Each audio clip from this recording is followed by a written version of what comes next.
Imagine you lost your eyes for a day. Will you stop dreaming? Or will you dream even more? There is someone who will make you believe in the latter, leading from the fields of a little coastal village in Sitarampuram to the podium of the biggest world stages like TED Talks. Learning from the special school of Hyderabad to the glorious halls of MIT. Striking from the cricket boundaries of India to the baseball diamonds of America. Striving from being visually impaired to opening opportunities for all at Bolland.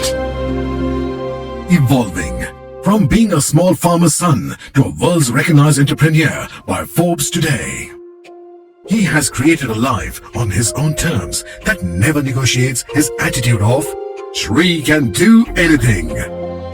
This attitude brought him close not only to the 8 lakh students of Lead India program, but his mentor himself, Dr. APJ Abdul Kalam. Yes, being blind, his life is still full of challenges. Today, the biggest and the most challenging dream that he lives and breathes is running the Bolland Industries itself. Being a CEO of a multi-business company that manages some of the biggest recycling and manufacturing operations, he aims Bolland to be a global symbol of inclusivity and environment consciousness.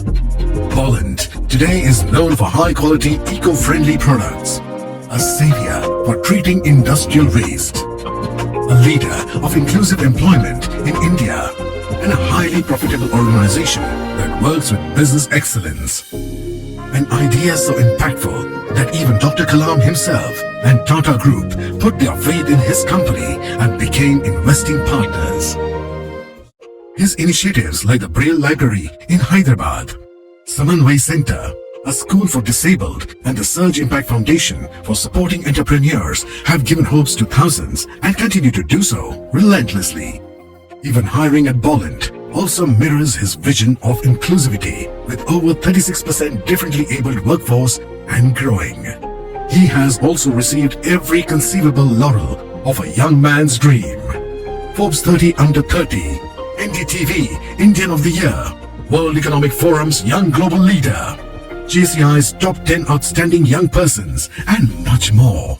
Some good people felt his life journey is worth the silver screen, and now even his biopic at an early age is serving his long vision for a more positive and hopeful world where every individual has a unique vision and they feel motivated to act on it.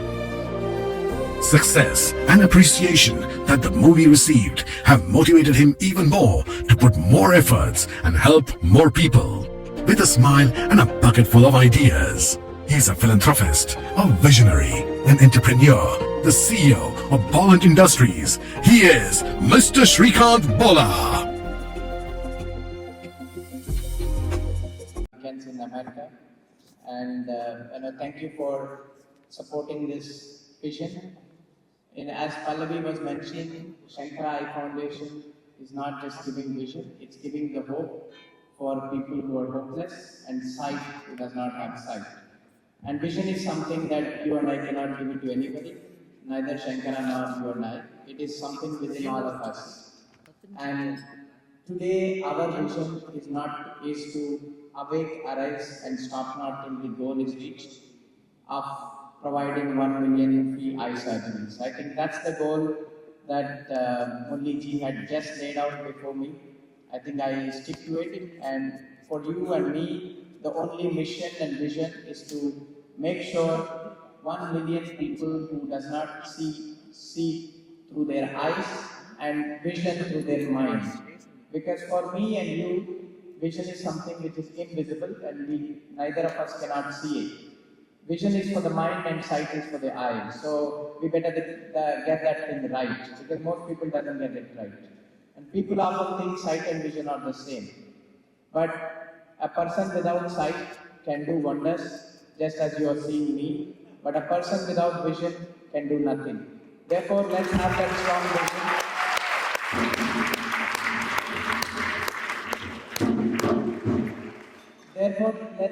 strong vision.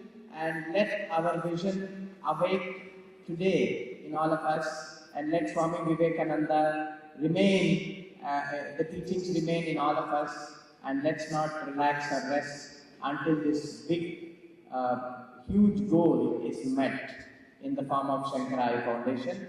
It is my true honor being today here at Dallas for the first time, and I can't be, words are short of saying I met incredible community, vibrant community of doctors, philanthropists, businessmen, and symbol of ITs here in the America.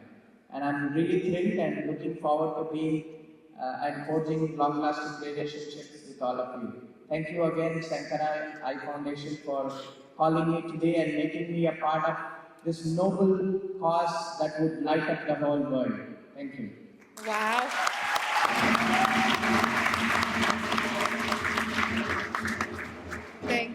Thank you, Mr. Srikanth. Your vision is incredible. There is no doubt. So I wanted to start with the very beginning, your humble beginnings. Your journey from a small village in India to becoming a successful entrepreneur is nothing short of extraordinary.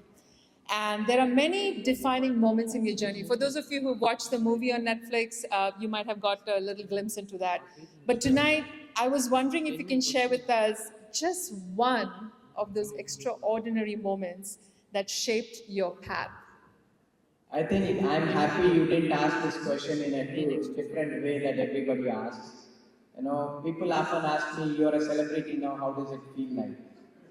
I tell people I'm no more a celebrity now. I was born a hero and a born celebrity. I think the journey I had so far is not inspiring or not whatever she was saying, but it is my vision of perceiving the unthinkable. See, I built my life at my own terms that no one can negotiate it. And we as human beings have a clear purpose and goal. And from a very young age, I was put through this horrible stigma, separation, insults, criticism. I think those acted as blessings for me to be where I am today. And I'm a man who embraces failure. I'm a man who sees no as yes. I'm a man who sees challenges as potential solutions. And I'm a man of seeing sight as vision and not vision as sight. I think that is what enabled me to do things that people think are undoable, are impossible for them. Because for me, whenever the whole world says, Srikanth, you can't do this, I look up to the world and say, she can do it. And I prove the world that I can in fact do it. Be it playing baseball or playing any sport, just like cricket, or us jumping off the plane, or swimming in the Olympic-sized pool, or doing the archery, shooting the target without having eyesight, but full of vision and the third eye, which is the manifestation and visualization, as Murliji said. In our life, I think I am a blessed guy because I can see beyond what you can see. My vision starts where your sight ends, and my thinking starts where your thinking ends. I think that is what enables you to do things. Sorry, mic is so distracting, I am not able to hear me clearly, but that is some challenge for our operators to figure out why mic is a little egoistic today. Anyway, that's something to think about for any electronic engineers out there. But see, this comes to my life, right? So basically, wherever I see a challenge, I go and figure out a solution. I'm a man who does not want to wait for change. I'm a man. Now this is better. Thank you. Because I can't continue until I hear myself smartly well. Because I also look smart, by the way. Because people often ask me why Rajkumar Rao you could have acted in your own movie. Maybe I didn't have market by then, but now I'll get some market to prepare for sequel 2. There you go. I'm looking forward. If you haven't watched the movie, you absolutely should, and get ready for sequel 2 because he's only 33. He's just getting started, y'all. So I think the only way to become successful is learn to taste failures, learn to accept failures, and learn to embrace failures because it is those failures that made me what I am today, whoever have criticized me that you can't do this, I have proven to them that I can do it. This is a simple funda in life, nothing much, nothing interesting. I'm not a smart guy, an ordinary human being who's always arrogant. As Murli said, the movie showed me an arrogant character. Let me close by saying you need people who are rebels in this world, or people who are leaders, are always rebellious. Without being arrogant or rebellious, you cannot become a leader, because you think it as an arrogance, but we think it's a self-confidence. So, All right. Woo! there is a slight layer of separation between arrogance versus self-confidence. So both are intertwining. Therefore, having arrogance is actually better for leaders like Murli ji or you and I, rather than having underconfidence. Therefore, I think we are rebellious to do the next big thing in this world. We are always eyeing for the next problem to solve and next failure to face. I think I am always ready, because I believe in Vivekananda, who says, stop not till your goal is reached. And I truly believe my role model Abdul Kalam ji, who says, dream big, work hard, and let the universe help you succeed. I think that's simple policy that I practice in my life. Brilliant. I don't even need to be here to asking you questions. You could go into this amazing monologue for hours, and we would love to hear from you. But I told you I will not give you a chance to talk. I know, he did tell me that. We strategized last night, and the strategy is out of the door now. So, Mr. Srikanth Bolla, I have another question for you. You talk a lot about overcoming challenges, but this question is actually about an opportunity that came knocking on your door, and you decided to look the other way. So, what happened is that tonight we have a common theme of cricket, because Mr. Srikanth here was named by his father after the cricketer Krishnamachari Srikanth. And Mr. Srikanth Bolla actually played at the state and national level with the Andhra Pradesh state blind cricket team. I was also selected to play for India, but I didn't play, of course. There you go. So, to your point, he was selected to play. You were living your father's dream, and I don't know if it was your dream too. I was not living for my dream, so I left cricket, because I want to live for my own dream. Ah, yes, that was my question, is what was going through your mind at that moment when you took this amazing opportunity and you said, you know what, no, I'm going to go forge my own path. Tell us about that. You see, I believe I created my own life. I'm not someone who follows astrology, but I'm someone who creates my own astrology. Because I believe God can only give you a starting circumstances, but you make your own destiny. The future is in our hands with just enough randomness to make things interesting and less predictable. I think this serves as an example for whatever I do in my life. And I started playing cricket as a hobby in special school at Hyderabad. Then it became a passion and a professional sport. But but education for me is far better, is far important goal than playing any sport back then. So when I was not given choice to study science, I fought with the government of Andhra Pradesh and said, I will do whatever you want to do, you stop me from doing, but I will not. And then I went on to fight a legal battle, won the game, studied science with flying colors, getting district ranks, opening up opportunities for the entire generation to study science without any questions asked. I think you need some bakras like me to open the doors for all the people who cannot fight. Because in my life, I never know how to run, but I only know how to fight. Lanna mujhe easily aata hai. Because if I have to run in this hall, I simply cannot run because I bang into tables. Rather, I would stand here and fight. अगर सनी भाई मुझे 4 मारेगा, मैं उनको 2 तो मारूंगा कम से कम. I think that philosophy is what I practice, because this has helped me to do things that are beyond dreaming for everybody. You see, dreams are never practical, but it is we who as leaders have to make them practical. And dreams are not that something you see in the sleep, but they doesn't make you sleep until the work at hand is completed. So I always wanted to study at IIT. When IIT shut the doors on me and I said, get lost, I'm not come to you, rather I will go to a better school in the world. And that's when the opportunities came knocking, that it was time for me to apply to Ivy League schools in the US. That's when I had to stop cricket. And very, very happily I said, all right, I am now going on a bigger mission to empower and inspire the whole world. And cricket may be only in India, but let me study from the top schools in the world and come back to India and be hope for the 1.3 billion people and become this country's president for the future. Talk all night, but we have time for 2 more questions. And the next question I want to ask you is about the industry that you established. So Boland Industries has a turnover of 150. Turnover doesn't matter, the impact matters. Impact. Turnover impact. So let's talk about impact. You have 36% of your employees who are differently abled. So my question to you is, you have created an exemplary, inclusive workforce while generating economic value. What is your advice to all of us in the audience today? We have almost 400 people here who are either entrepreneurs, doctors, corporate.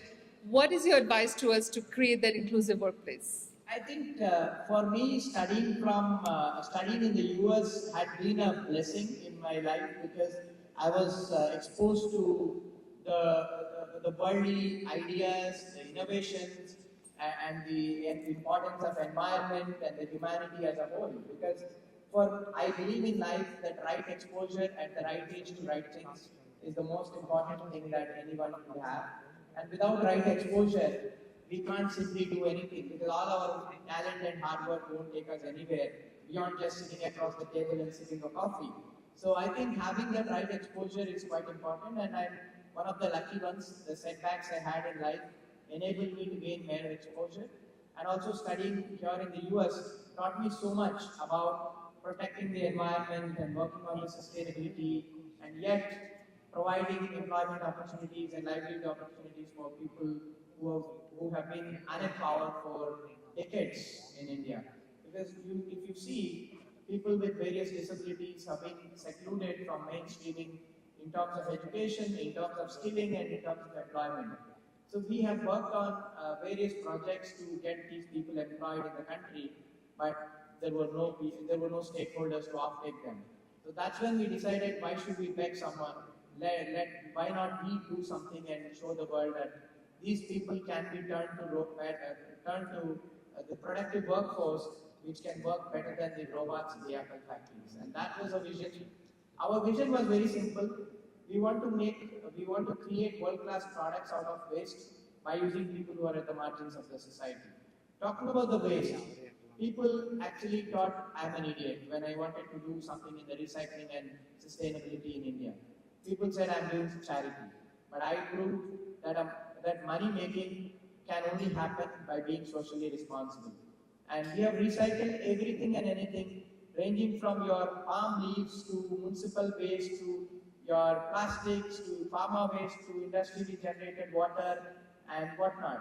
We have extracted minerals out of your boiler feed ash, and we have generated wealth out of any waste that we have actually thought that cannot be recycled. So for us, there is no limitation, because I live this life thinking that there is no limitation in me. The only limitation is your own perceptions. But my perceptions are very clear, my goals are very clear, that we are going to see a cleaner and cleaner America in future, because we are just beginning to do something sustainably, do something and recycle your own waste as well in the years to come. And for me, I think the journey has just begun, and it has to go a long way, and the impact has to be much, much bigger. We have just begun. Abhi just, you have seen the trailer, picture abhi to baki hai.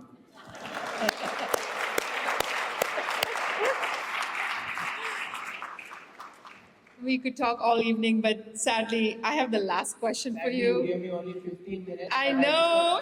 But I took a flight of more than 15 hours, but only you gave me 15 minutes.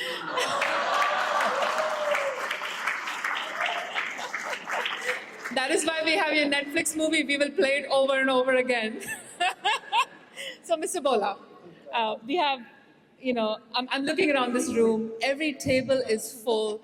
People are hanging on to every single word you're saying. So, what message do you have for our audience tonight as it comes to Shankara Eye Foundation? And what can they do to help, push the envelope, to help challenge, to help provide vision, to help provide gift for those who really need it? I think, as I said in my opening remarks, that I am really honored to support this cause, champion this mission, because Boland and Shankara Eye Foundation, our journeys are two different things, but end of the day, it meets at the intersection. We are giving hope to people, whereas you are giving sight to people. We provide employment and you provide sight. And sight is needed for them to get productive work in the mainstreaming society. I think giving hope to people who are hopeless is the noblest thing that anybody could do. And it is you who are the major contributors of giving that hope to millions of people in different parts of India. Because it is your support and it is your vision and it is your money, it is your empathy that is crossing the borders, crossing oceans and getting into the eyes of someone in Bihar, someone in Jharkhand, someone in Chhattisgarh. You see, many people across India call me, sir, we want to work with you, can we come here? And we struggle to employ them because we cannot bring them all the way from Chhattisgarh, put them in Hyderabad and pay them meaningfully and yet create something meaningful for their families and livelihoods. It's a big challenge. But for us, but to bridge that gap, that's where Shankara Eye Foundation is coming in and say, you can work right from your home because we are giving you this eyesight where you can go to farm and work everywhere. I think that's the bridge gap that they're bridging. I think it's I don't have words to praise them, but it is their prime responsibility. It is all our responsibility to create this impact of having someone see through their eyes. See, for people like me, I don't need to see it because I can see it with my hard work, I can see it with my imagination, with my visualization, with my efforts and everything. Because I live this life very happy, blissfully, but not everybody can become a rebel like me or a bakra like me to fight out the bird and go on to the top. So you have so many people who needs that hope to see through their eyes to perceive the physical or mental work. And it is this Shankara who is filling that gap, and they are creating the history that we will be speaking for decades to come. And you, who are the main historians in this history in the making, and it is you who are the building blocks of the history that India is going to talk about for the next 100 years to come. And I'm really happy that you have been giving a lot of your time, money and hope, because these three values are very important for someone to live with. And I tell you, if you do something good for someone, you will be the first beneficiary. So please take this lesson into your heart and do good and be good and let the whole universe become brighter and lighter for all of us so that we can create a better and inclusive world for all of us to live in. Because I believe very strongly that compassion is something that makes a person rich. It's not all the money in this world that makes a person rich. In fact, they make us vulnerable.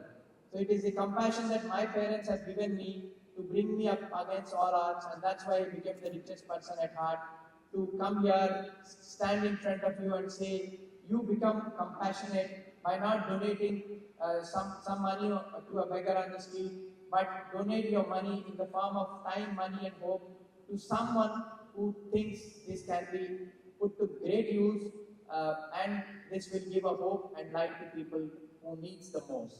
And thank you again for championing this cause. I am thrilled to be associated with Shankara Eye Foundation, and whatever it takes from my end, I will ensure to do it until that 1 million surgeries are happening in India.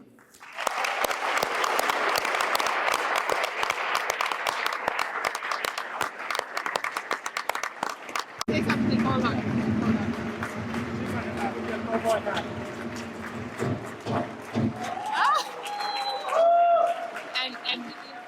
Bhavani is giving you flowers. So Mr. Srikanth, you said that we flew you for 15 hours and gave you only 15 minutes. Do you see why we gave him 15 minutes? He doesn't need more time than that to really inspire and motivate us. So thank you for being a bakra and a rebel and for lighting the fire within us. We are so grateful to you. Thank you so much.